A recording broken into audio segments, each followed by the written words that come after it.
Hello and welcome to the East Lampeter Township Public Meeting. All participants are now informed that this meeting is being recorded.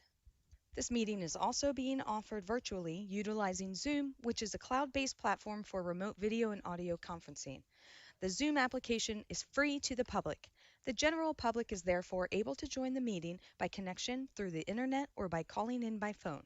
The public is also able to observe the meeting on the Township's YouTube channel. Please continue to check the Township website calendar for any updates related to these public meetings. Agendas for these public meetings will also be available on the Township's website. Please be reminded that this meeting is being video and audio recorded and will be posted to the Township's YouTube channel for viewing. The meeting will now proceed with the chairman calling the meeting to order and identifying all other members present in the meeting room and those joining the meeting via Zoom. The chairman will then confirm those members joining by Zoom can be heard. Okay. Welcome to the July meeting of the East Lampeter Township Sewer Authority, and present are board members Brent Stallstooth, Todd Stump, myself, Rick Robinson, Vinny Patel, Township execs Ralph Hutchison, Charlie Thomas, and Tara Hitchens. Mr. Crane, can you hear us? Yes, I can, just fine, thanks. And we have there Ashley Allen Jones. Can you hear us? I can, thank you. Okay. Thank you for joining us, and you can stand, and we're going to pledge the American flag. Pledge allegiance to the flag of the United States of America, to the republic for which it stands, one nation, under God, indivisible, with liberty and justice for all.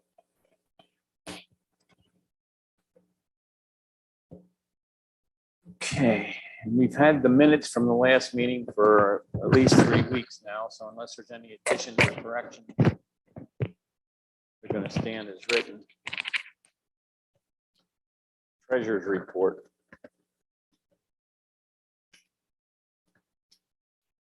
Rick, for the sewer authority checking account, I have checks that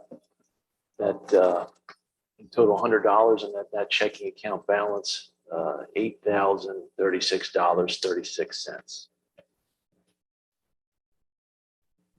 There'll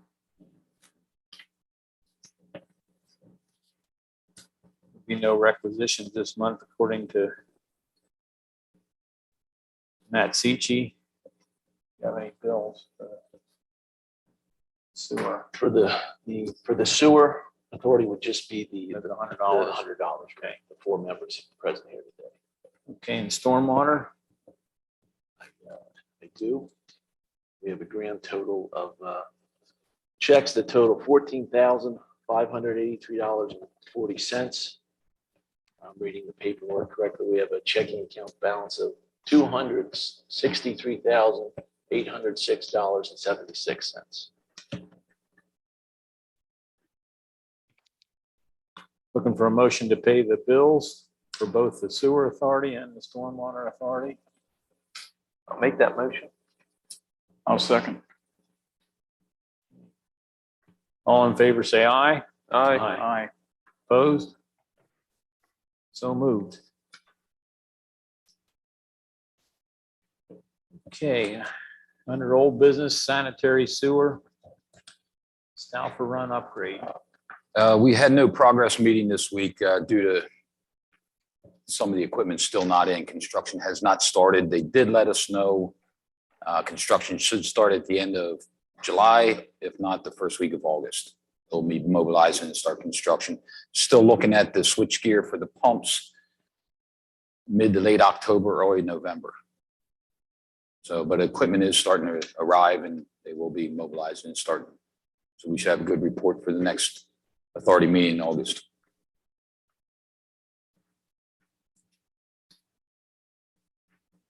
Any other old business under sanitary sewer? Old business under stormwater, Greenfield Road, Amtrak Storm Sewer Project. The project has begun. They were off last week due to vacations. They started up again this week. They're predicting by the end of July they should complete with all of that. So as long as the weather's fit, they have all their supplies in, all the pipes in, all the structures are in, so they're good to go. Nothing to hold them up. Sounds good. Yep. Any other old business under stormwater? New business, sanitary sewer, Cedar Acres. Really not a big update yet. We're waiting on a design from the city that was submitted, how they're going to disconnect the rain spouts from the sanitary sewer system. They do have a hired contractor, but we were promised plans by the end of this week so we can review also, since it does flow into the authority system. But there's a yard inlet and multiple rain spouts that we have no idea how long they've been tied in. So we're working numbers on our side just to see how it fluctuates. They're supposed to be disconnected in August, I think is the plan, until they get all their reviews done and permits in place. Cedar Acres is not fighting this in any way. We're really not updated that much to know. The city's one that's handling. Yeah, they're in Lancaster City, so it's their customer, but it comes into the authority's line. So we're trying to get as much information out of them as possible, and it's limited. I'll just keep it at that.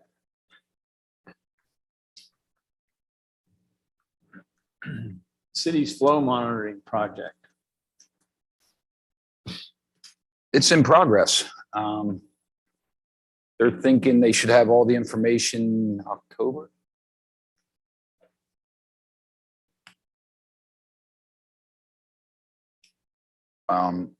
We did have your SCADA system adjusted, so they were getting every 5-minute readings of flows to be able to compensate with the flow meters they have in the system.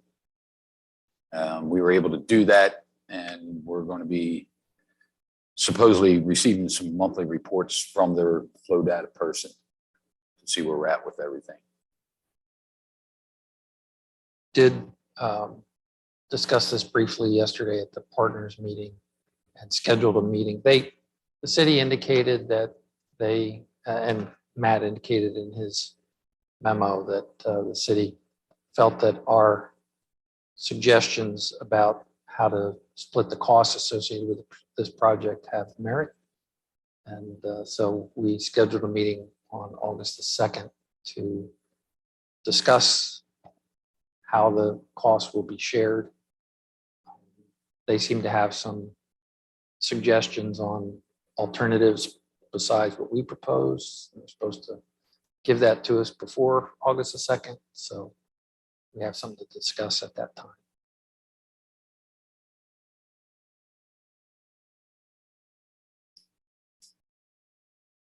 Always difficult with the city. It was nice to hear that they thought our suggestions had merit. So hopefully that's a positive sign. Okay, I guess we'll move on there to the auditor, Herbine and Company. The auditor that has been doing the audits both for the township and the authority and was appointed earlier this year hasn't been able to perform the audit work in what I would say is a timely manner. They telling us it couldn't get done till really late this year. In addition, they lost some staff people that had been working on our audits, which is likely to affect their ability to perform as well. So both the Industrial Commercial Development Authority and the Board of Supervisors earlier this week took action to appoint Herbine to replace the former auditing appointment, and asking you to do the same thing. just because it's a lot more efficient to have it all done by the same firm at the same time. What do they do different than what Weinhold and Nickel does for us? Weinhold Nickel hasn't done the audit for a long time, but they essentially do what Weinhold Nickel had been doing for the authority when they were doing the audit. We've been using Maridusel for a number of years, both for the township and the authority. So you're looking for action for us to approve them? Yes, if you would appoint Irvine and Company as the auditor for 2021's audit. Is that just 1 year? The proposal that we got from them is a 3-year proposal, and they're more or less expecting that we'll continue to use them, but both the township and the authority are going to have to act on this on an annual basis. So we expect to use them for multiple years, but you can really only make the appointment 1 year at a time. Any other discussion about this? Looking for a motion to approve Irvine and Company as auditor CPAs for the sewer authority. Got a motion, do we have a second? Second. All in favor, say aye. Aye. Opposed? So moved.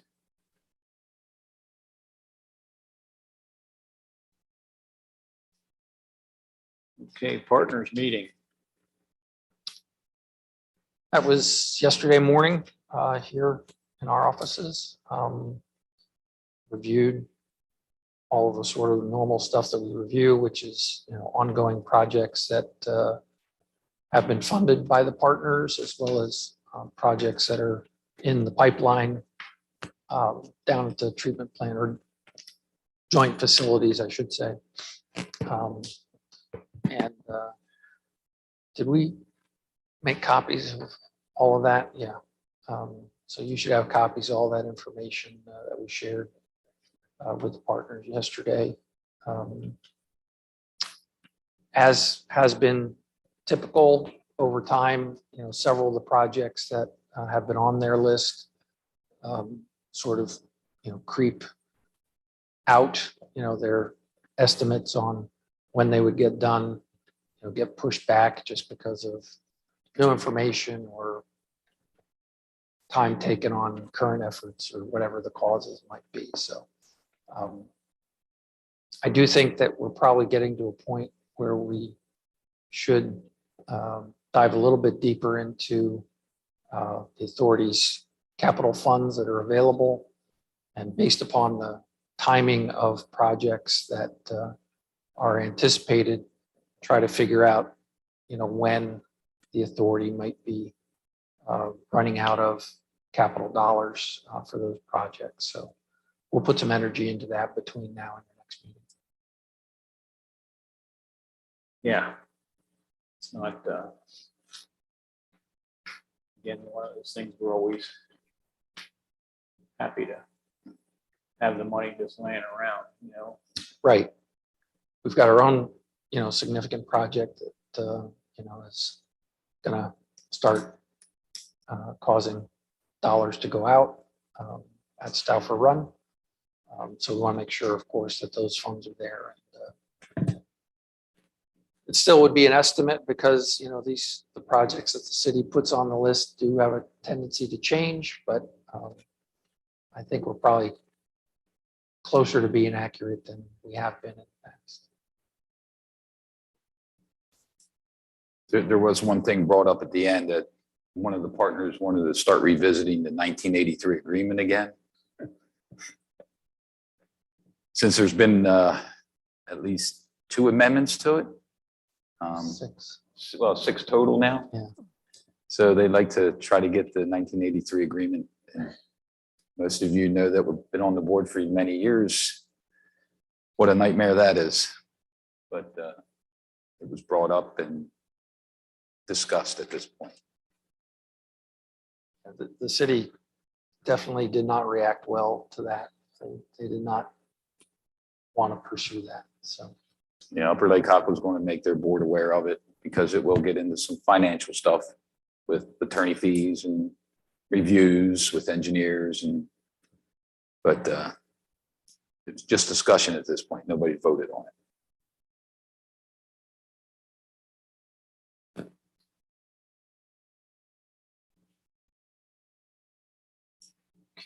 Any other new business under sanitary sewer? We didn't discuss it, and I forgot to put it on the agenda. We did discuss entering an agreement with Penndot for the adjustment of manholes on Route 30. They're going to be repaving from 896 East out past the township line. And there's going to be some manholes to adjust out there. And they asked if the authority would enter it into an agreement that they incorporate that into their project.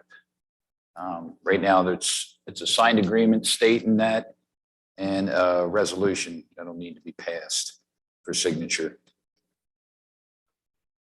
And the resolution, if you do accept it, it will be resolution 2022-01. It'll be the first resolution we have this year. That's basically for manhole covers and risers. Yeah. That's basically it. Yeah, and they'll be paving at night. So I think I tried to talk them into letting us buy the material and giving it to them, and they use it as needed. But as big as that project is, they said they can't do it that way. So I didn't look deeply into the cost, but there's a share cost to it. What recall do we have if they come back with some outrageous figure when you know it's, could be done for quite a bit less, or the material could be bought for quite a bit less? I can tell you can't. I'm not sure.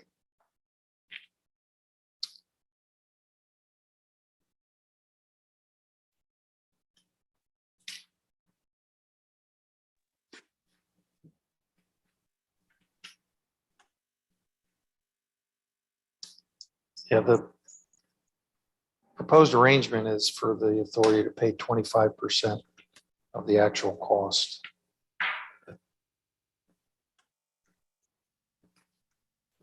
How many manhole covers would it be? It can't be that many. I think they counted 96 to. about 19.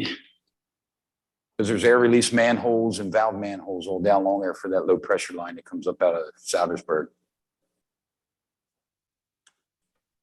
Now there's those 4 manholes that are going to be in that box culvert replacement just east of Soudersburg Road, but that's in a separate contract. They're off the road. They'll need adjusted when that goes in. So it's 2 separate projects. But we counted 19. They told us 19. I counted 20. So, and they were close. Some of them are off the road, some are on the shoulders, some are in a mill and overlay area where if it's a mill and overlay, there's no adjustment. If it's just an overlay area, there is adjustment to them. So I think we had a total of 27 manholes in that area, but 19 are going to need adjusted. So like I'd say that 25% of the cost will be the authority's responsibility.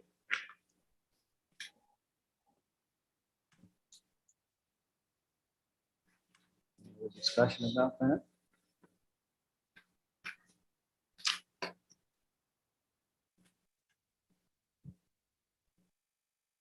That's it in the new business end. Yeah, that's all I had for new business. Stormwater, new business, update on the MS4. A few updates. The Greenleaf project has been looked at by the engineer and is moving forward. We're waiting on agreements from their solicitor to be reviewed by our solicitor. And that would be for them to retrofit those two large basins on the property, both along Old Philadelphia Pike and Mount Sydney Road. And then we would purchase the credits for our MS4 program from them.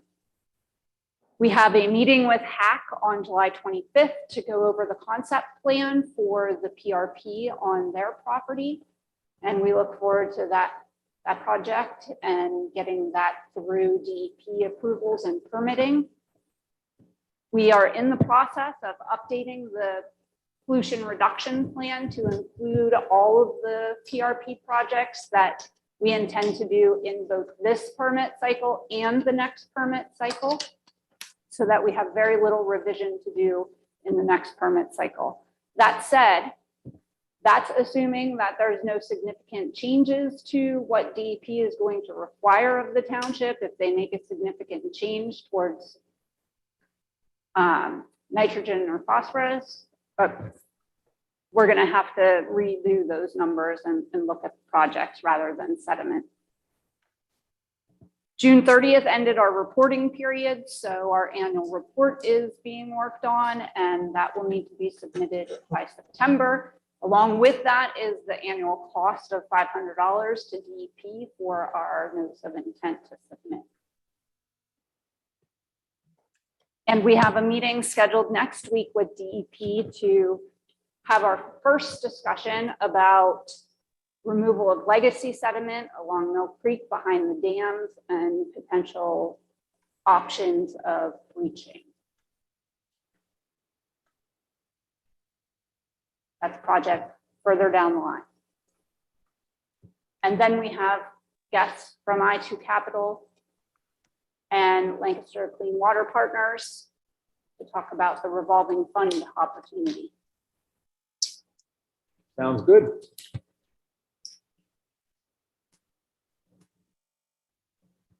Do you want me to put that over?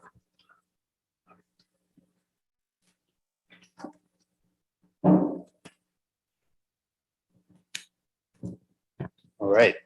Well, thank you, Mr. Chairman. Thanks, members of the board. I really appreciate the opportunity to be here today. My name is Evan Bernowski, and I'm a consultant to the Lancaster County Revolving Water Fund. I'm joined today by my colleagues on Zoom.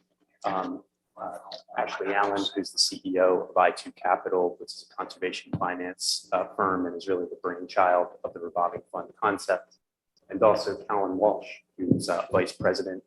I'm also joined by John Cox with Lancaster Clean Water Partnership, and also he may be joined, but it looks like she did sign on, Allison Gibson, who's also with Lancaster Clean Water Partners.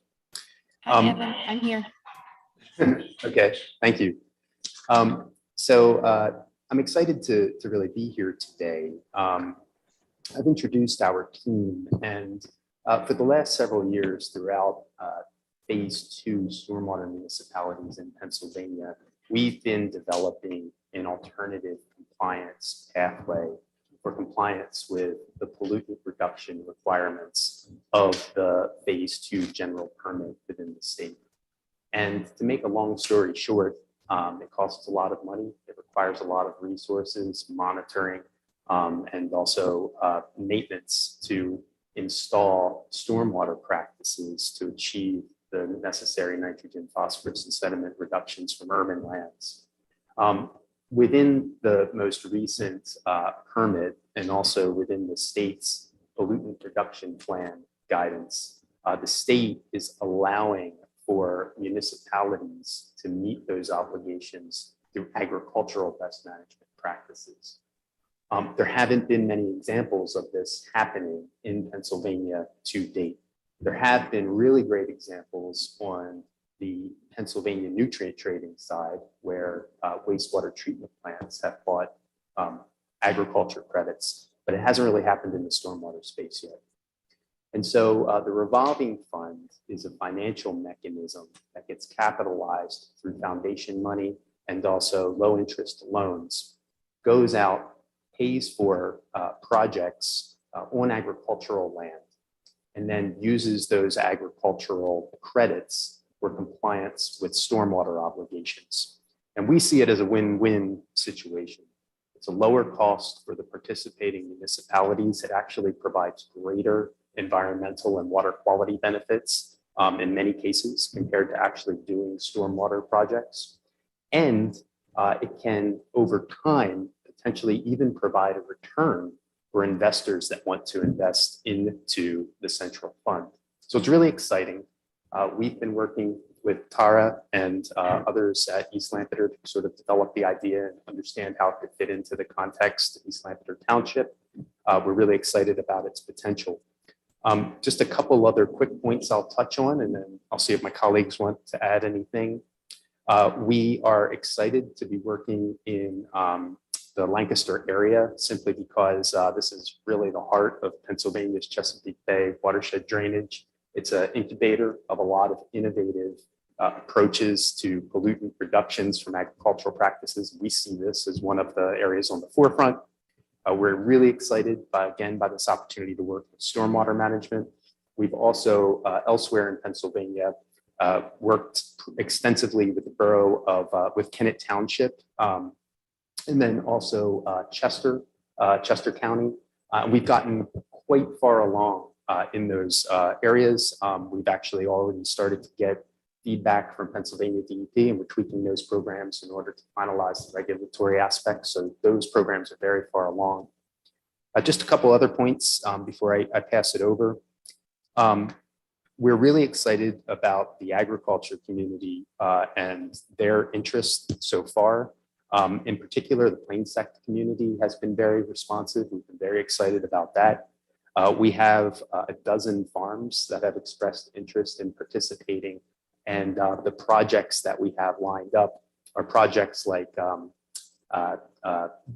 reforestation projects, level spreaders, which would be almost like grass buffers that would filter pollutants that are coming off of agricultural land, especially manure applications. And all combined, we have calculated nearly 150,000 tons of sediment, total solids, that we think we'll be able to reduce.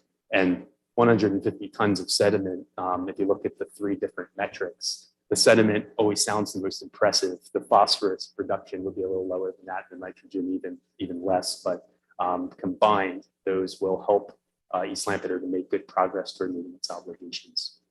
So I think I'll pause there. I'm going to see if Ashley, would you like to make any comments before we continue? Thank you, Evan, for that quick overview and introduction. And Tara, I know that you have presented this concept to this group previously, so I don't want to repeat anything Evan just said or anything that you've already shared with the group, but I would underscore that the goal of what we're doing is threefold.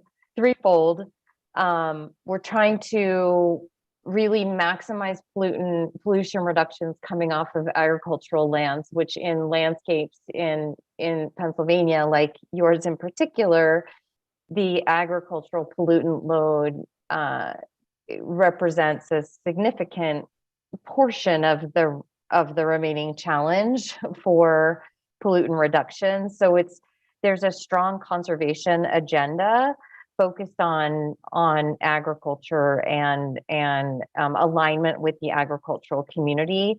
Obviously, as Evan said, there's a strong alignment with municipalities and with the growing requirements for municipalities to achieve measured stormwater reductions. In many cases, I know you all have instituted a stormwater fee. In many cases, those obligations are completely unfunded. So municipalities are sort of, shocked and dismayed to some extent with how they're expected to achieve these reductions. Again, you all, I think, are in a leadership position in that regard, and Tara and her team have done a really great job in our perspective, based on our conversations with lots of municipalities, of being super strategic in how they think about, how your team thinks about meeting these obligations, but they're not going away. And so it's about, creating a more cost-effective, conservation-effective, cost-efficient solution. And then we also are leveraging relationships that we have with foundations and other providers of capital that are risk tolerant in their provision of capital, and that capital can perhaps move more quickly, more flexibly, just easier than typical capital routes. And so it really is an innovative alignment of those three interests, and we are enthusiastic about working with your team, and in particular about being engaged with John and Allison and their team in Lancaster, because it is a really interesting environment and a place where there's a lot of, I think, both enthusiasm as well as a bit of pressure to make some new things happen. But we are obviously on this call also to review and answer specifics of the contract proposal that we've been negotiating with Tara and Charlie, and anything else you all are interested in hearing from us.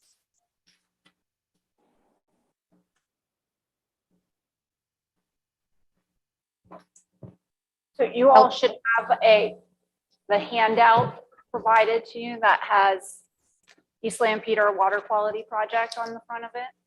Yeah. Has a number of slides.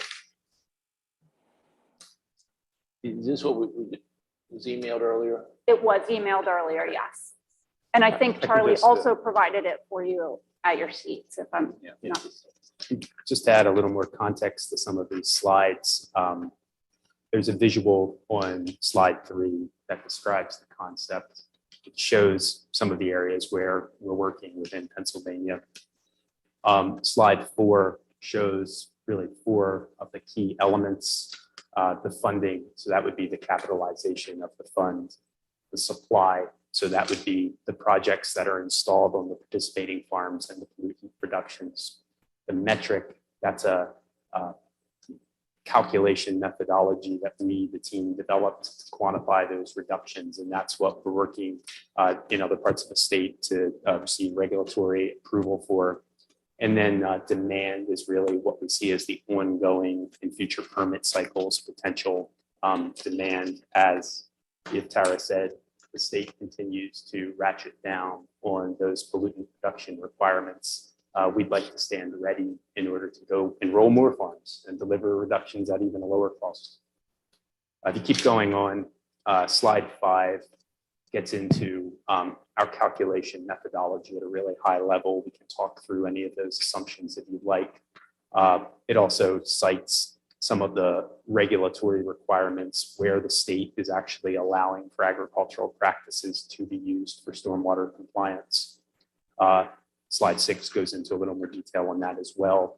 One thing that the state has done, the state is issuing frequently asked question documents that it periodically issues that clarify certain elements of the small MS4 general permit. And in one of the more recent versions of that, they actually laid out multiple practices that we are allowed to go out and implement. And this, I feel comfortable saying that many of those practices were because of our engagement and our effort to try to make this happen. So cover crops, conservation tillage, diversion, ag wetlands, riparian buffers, grass waterways, or the level spreaders, as I just said. And then continuing, of course, a little more detail on why we're so excited to work with you in East Lampeter. As I think I mentioned last month, this is mostly focused in the Stauffer Run area and that watershed, which is an area that is of high concern and priority for both East Lampeter and for Lancaster County through the Clean Water Partners.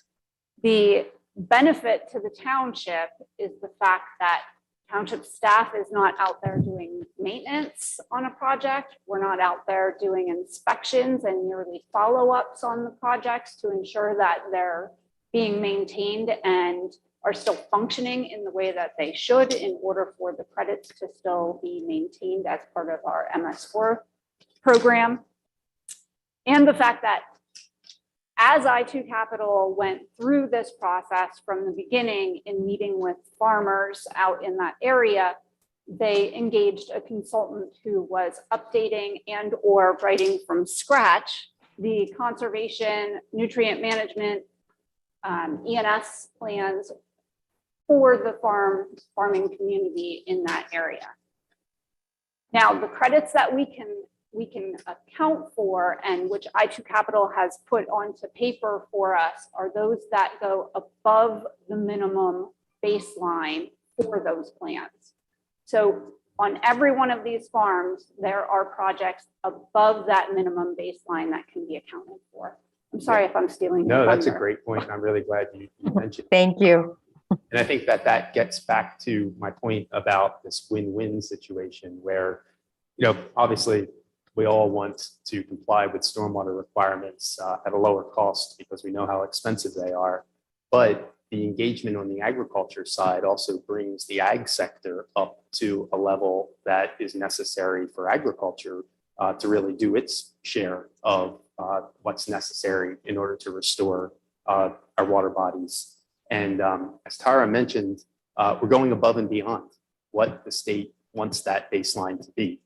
And the reason that it all works financially is because the cost difference for reducing a pound of pollution from agriculture is so much less than the cost to reduce a pound of pollution from stormwater. Even if you require the farmer to come up to that baseline and go above and beyond, that cost is still significantly less. So that's why it's exciting. Are there any other questions? Get out of the hot seat if not. Quick question for either yourself or anybody online there. It's kind of a general question. Looking to the fall, a change in administration, the governor's office, could that affect what's going on here? Yeah, it's a good question. I would answer that the concept of market-based water quality programs in Pennsylvania has really been around since the early 2000s. So it's really gone through various administrations. And really the whole idea of it started back in something called the Tributary Strategies, which was all of the states in the Chesapeake Bay watershed coming together to try to figure out voluntarily how to reduce pollutant discharge from wastewater treatment plants in the lowest cost possible way. And they knew going back into the early 2000s that if you kept having to upgrade wastewater, that was going to cost a lot more than trying to pay farmers to reduce their pollution. And over the years, even at the federal level, through changes in administration and political parties, the Chesapeake Bay TMDL came. Market-based approaches were a big component of that. At the federal level and also here at the state level, over the years, the regulations have been written, they've been solidified, they've been supported. So obviously nothing's ever certain, but if history can speak, we can look at the past and look to the future. I think it's here to stay. Yeah. Question a little more locally and specific. Sure. So if you're talking to a farmer around here, whether it's plain sector or not, all right? So, and if this was mentioned previously and I missed it, I apologize, but so what's the advantage to that farmer? What that allows him or her to want to work with you guys? Yeah, I'll actually going to ask Allison or John to respond, but I'll just mention one point. The practices that we're paying for to be installed are also funded through federal and state agricultural cost share programs. So these are where programs like the Environmental Quality Incentives Program that's run by the federal government, they'll come in and they'll help a farmer to pay for a grass buffer, for example. In Pennsylvania, those programs are oversubscribed. There's more demand than money is available in many cases. So farmers want these projects. I'll pass it over to these guys.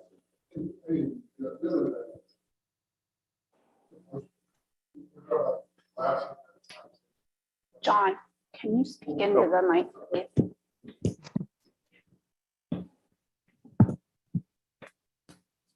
John Cox. Really, there's two, in my mind, two significant advantages to the fund. First one is you collapse the amount of time it takes. Historically, accessing these programs, long wait time to apply, wait time to find out, then you got to find a match, and so forth. And it's not uncommon to go 15 to 18 months before you're even ready to start a project like this. In this scenario, we can size it up to overheads, it qualifies, we deliver it to private money, so federal state money, you put it to work quickly.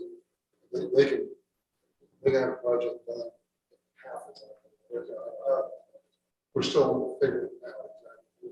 We'll say all the time. And then the second part is just that uncertainty. Once they start down the road, there's no certainty that Yeah. Farmer, yes, the question is ready to say yes. And I'll do this. This just gets it done.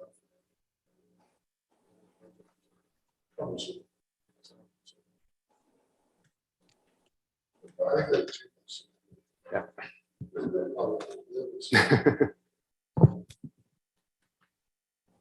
John, this is Allison. Can you guys hear me?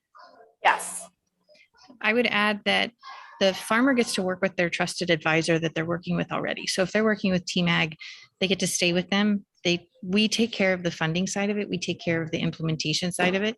And so the farmer just gets to keep moving and gets his plan, gets to be compliant, and the resource concerns are addressed above and beyond that compliance level. And they're set up and ready to access other funding to keep going, to keep doing more. And then also they're serving as a community leader. So when that conservation practice goes in, it's inspiring their neighbors, and more people want to do it. And more people want to be part of this bigger effort to help clean up that local water. And that's one of the reasons that we've started here in Stauffer Run as a place that's possible. And there's already demand for it, and there's already momentum. So it's really that things are happening, and we want to help support that.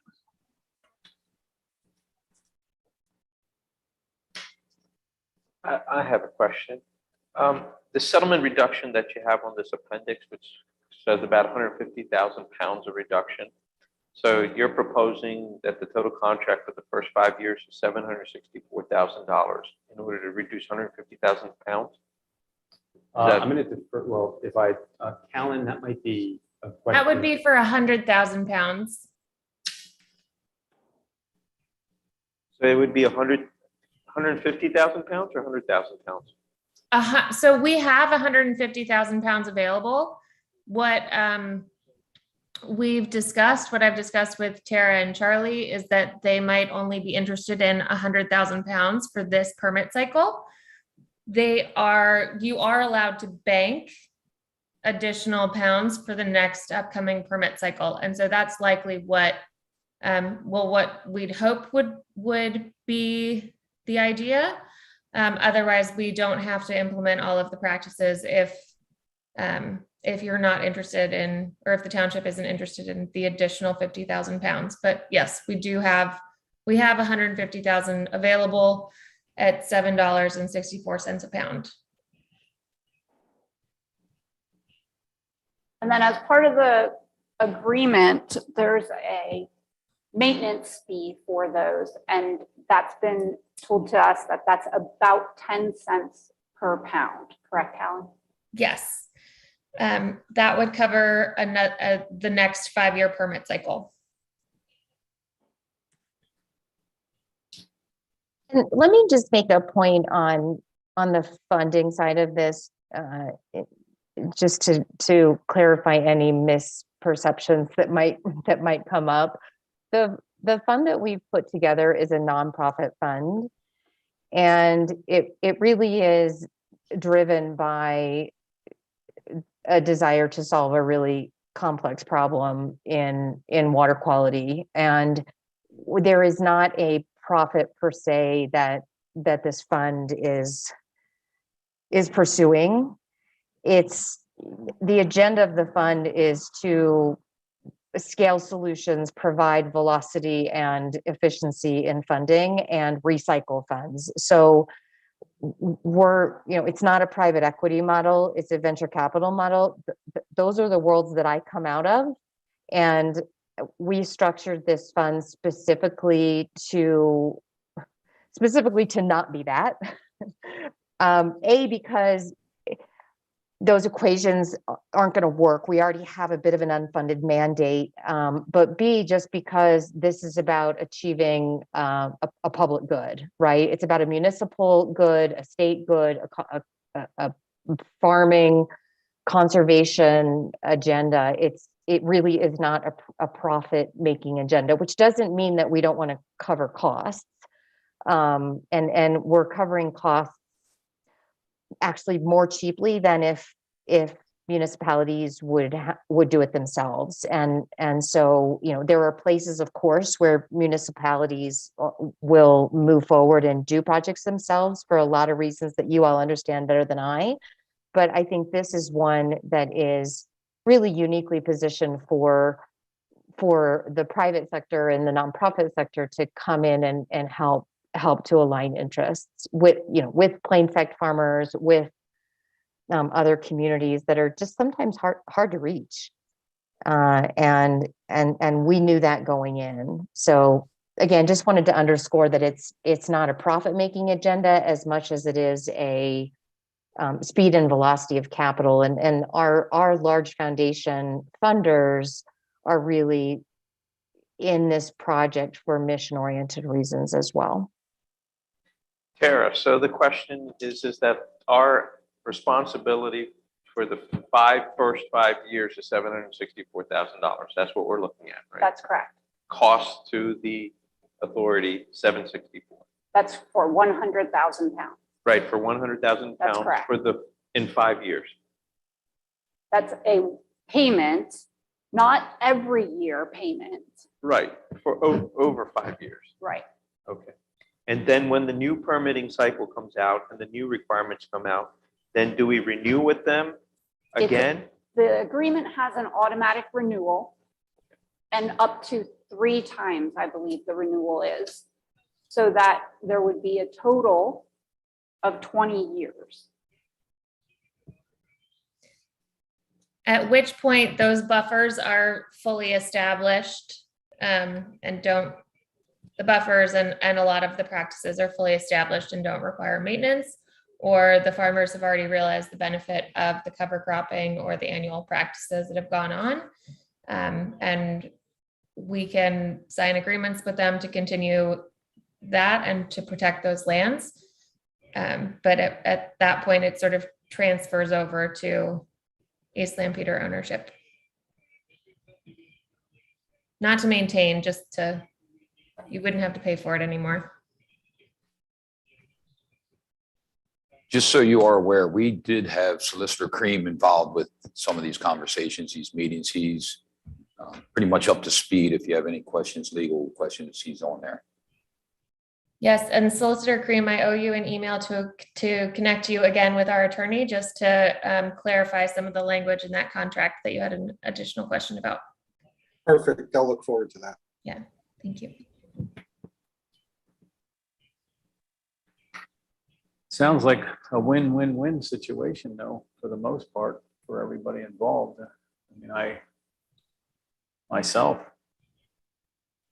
find it pretty fascinating that this stuff can. I'd also just like to point out that that funds in Lancaster, like funds, we're working in different counties, but all of our funds are separate. So any money that's coming in from East Lampeter would be reinvested in Lancaster County. We're not taking that money out of the county or the watersheds. Yeah, I mean, as long as Mr. Cream says that I am pretty much on board from what I've heard. And members of the board, if I can just comment generally, again, I've been brought in, have met with staff, have been in touch with the folks who have addressed you today. I have some questions. believe that we can work our way to a agreement. I think everybody is motivated to reach agreement. The things that I need to understand better are really the result of this really unique, innovative approach to addressing something. I'm grateful that although we're near the beginning of this concept, we're not the first out of the gate.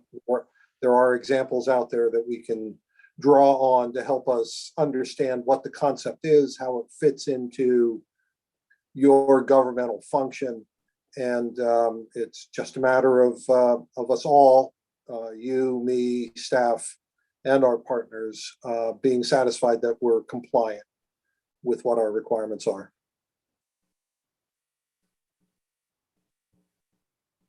Does that mean Charlie doesn't have to go to every farmer now, Charlie? Is that what that means? That is correct. That's the goal. They did all the legwork.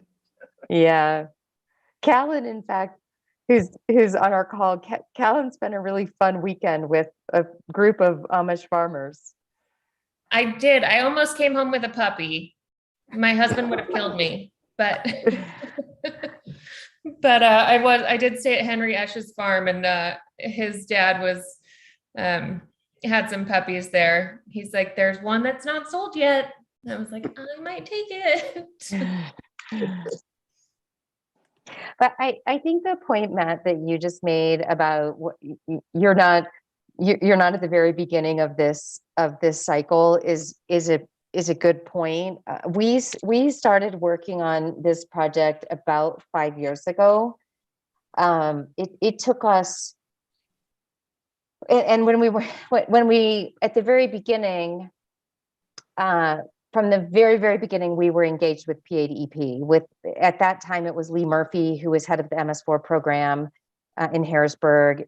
Now it's Jamie Eberl, as you all probably know, but really engaged with them from the get-go and went through in, I dare say, painstakingly specific detail exactly how this would work, how the quantification mechanism would work, how the geographical service areas would work, how our approach would align with the mapping, with regulatory, and then we sort of iterated, presented different projects, had them give us feedback, came back around again, and just stuck with it. And then about a year ago, when we connected actually through PADEP, having conversations with PADEP as well as Jill Whitcomb at the Chesapeake Bay program, they directed us to Allison and John and the team in Lancaster at Lancaster Clean Water Partners and said, listen, we'd like to explore bringing this solution to Lancaster.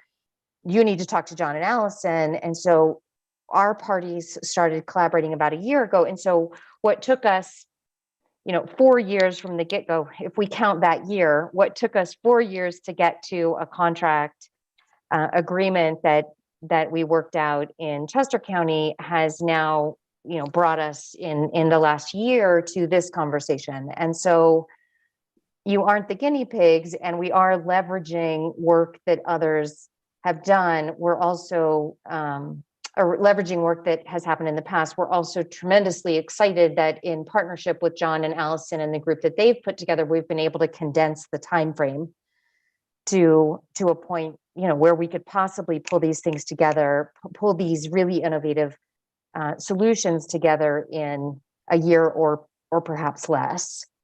So that's just a lot of progress for all of us, and it is quite exciting. And we know the issues, Matt, that are still on the table, and we feel quite confident that we will be able to check them off in mutually satisfactory ways. They're not, they're material issues, but I think we all understand what the objective is and can get those crossed off. I know that our attorney told us that already. So I'm confident as well. And the reason I said what I said is that in typical fashion, when something pops out of the General Assembly, there's not a lot of guidance on how we're supposed to implement this. Yep. And starting with DEP, who ultimately needs to be satisfied for guidance, is exactly where I would have started. Municipal law is frequently based on a crowdsourcing approach to seeing how other people. An And as interesting long way as- of putting it. as long as we're all doing it similarly, we have a comfort level. Yeah. Thank you.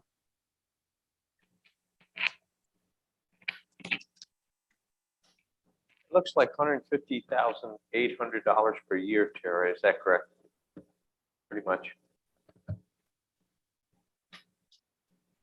764,000 divided by 5 years, right? I don't think that there's actually in the agreement a specification that it paid each year. Right, so it's each year. We're not paying at the end of the 5 year or anything like that, right? Ashley and Callan or Evan, Yeah, lump sum. We can structure something flexibly to make it as I think accommodating for you as possible, but we have been working with lump sums in the past. Ashley, correct me if that's wrong.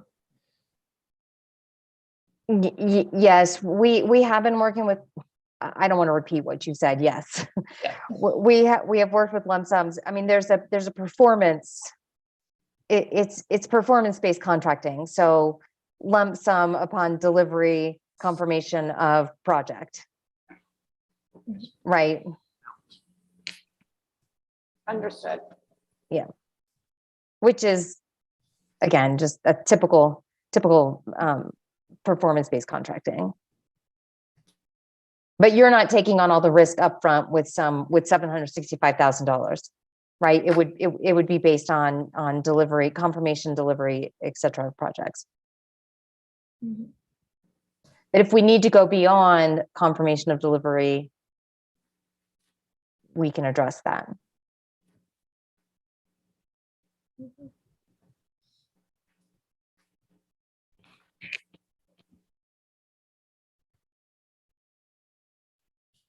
So I guess, I mean, at least the way I feel, I guess, like I said, I'm on board. It's a matter of, everything getting worked out with the lawyers and this and that, but yeah, I don't know. I just don't see, I don't see a real risk to the township here at all. So, I mean, that's our concern is, what's best for our township here. Yeah, as soon as we get the okay, I mean, if we want to take a vote about that or whatever, I mean, we'll sign the papers when Mr. Cream says it's up to, up to par, what he feels comfortable with. I guess the question there would be whether there's a timing element for I2 Capital in terms of when the authority should be, or you would like them to take action. They'd like us to take action today, I'm sure. Today. Yeah, no. Well, and it's interesting that one of the issues that, at the risk of getting ahead of the lawyers, one of the remaining issues that our two councils need to work out is the assurance on delivery and the timing on assurance of delivery. And the current the current permit cycle is, we're already in the middle of a permit cycle. And so we have a shorter window than a 5-year window than we would typically have for a 5-year window for delivery. So this is why we have an urgency to get the contract signed, so that it gives us maximum timeline to deliver all of the projects before the permit ends, if that makes sense. Yes, and So- for the township to obtain those credits towards our MS4 permit. Right. Exactly. And that's one of the things that there's an indemnification clause that says, yes, we are good for delivery of the projects, but we need to be good for the delivery of the projects with more than 60 days to deliver. So that's why that's where the urgency comes from. And 60 days is the permit cycle doesn't end in 60 days, but we need to just make clear with Matt and your team that yes, we will deliver, but that's contingent upon a contract being executed by a certain date. Does that make sense, Matt? It does. Hutch, Tara, Charlie, if I can suggest something and you tell me if you think this works for the authority. The contract that we're looking at is between the township and the fund. The purchase of these credits is by the township, but that purchase is to be funded by the authority. So what the authority could consider today as an action item is that the authority is willing to fund the purchase of these credits if the township enters into a contract with the fund. The authority is not entering into a contract with the fund. Because the township holds the MS4 permit, but the authority pays the bills. Correct. Yeah, Do you understand the distinction I just made? Yes. I do. Yes. Hutch, Charlie, Tara, you think that sounds right? Yes. Yeah, just to fill out the timing of that, then the next meeting of the Board of Supervisors, when they could act on the agreement, is Monday, August the 1st. Then we should be working hard to wrap this up for that agenda. Yes, so if the authority is comfortable with the action that Matt has suggested, I think staff is as well. Correct. Yeah. Well, I don't want to just speak for everybody here, but I kind of said my piece when I think about it. I mean, so I guess we're looking for a motion for the authority to approve the agreement pending the township's okay on it. Yeah, could I help phrase that? Yes. The motion would be that the authority will make funds available for the purchase of these credits. Tara or Charlie can fix up the minutes with an accurate description of what these credits are, contingent on the township entering an agreement with the revolving water fund. You got that, Vinny? I'm working on it. I have it also. I'm taking backup notes. So between the two of us, perhaps we'll get it right with some help from Tara and Charlie. The meeting is recorded, so. Yeah, That's right. there we go. We have three Yeah. backup options. Good. We have that Thank you, motion. Matt, for phrasing it that way. That makes a lot of sense. Yes. Always good to have a clear thinking solicitor. Not my first rodeo.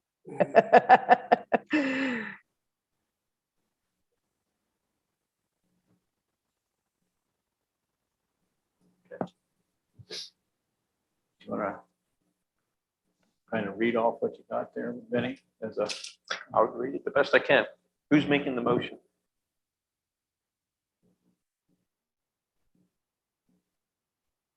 where I can. All right, I'll make the motion.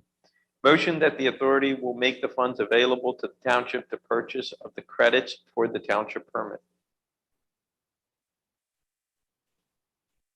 Matt, is it close enough? I would just add the phrase contingent on the township entering into the contract. Okay.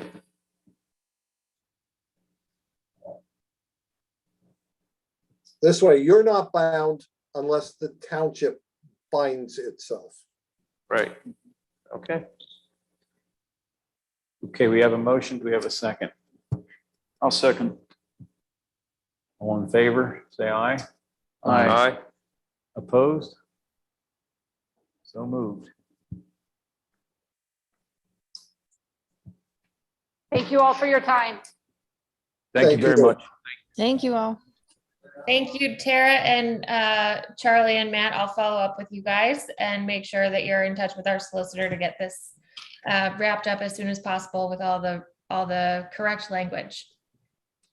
Thank you. Thank you so I'd like much. to, You should have invested. That's it. For language and for partners, this is an issue we from years started.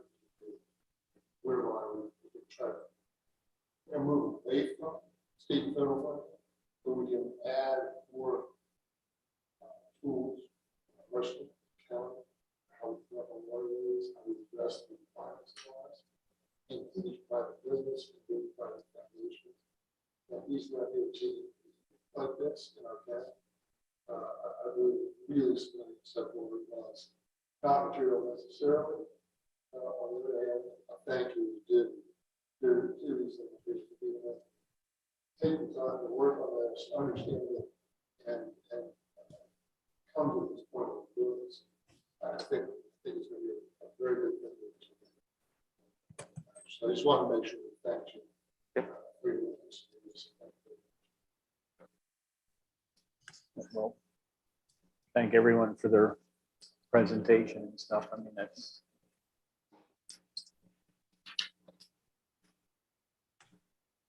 Okay. Let's put this together.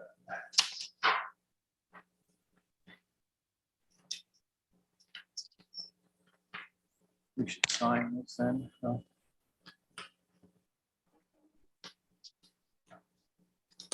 Okay. Any other new business under stormwater? No? Any other business? I had one quick question. Yep. Was on this resolution for Penndot, did we need to take an action on it? Thank you. That's where I was going. Thank you. Okay. So, yeah, The number of the resolution. yeah, yes. 2022-1. Yep.